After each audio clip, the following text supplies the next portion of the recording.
Je pense, nous, ce qui nous fait tenir et ce qui nous pousse encore à militer au sein de Stop Ficha, c'est les petites victoires. Et les petites victoires, c'est juste une victime qui va te dire merci.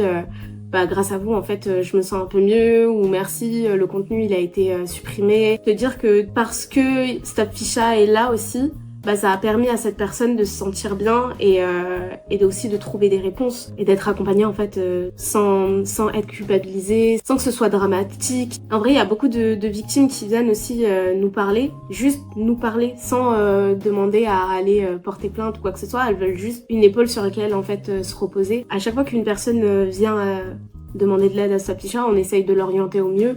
Même quand c'est parfois pas nos sujets, on essaye de trouver en fait des outils à lui transmettre, à lui donner. On a aidé pas mal de monde. Des fois, on est repartagé par des créatrices de contenu, donc ça va faire des pics, on va recevoir d'un coup 50 DM. Après, c'est aussi beaucoup de dossiers qui sont sur le long terme. Moi, je sais qu'il y a des gens, des fois...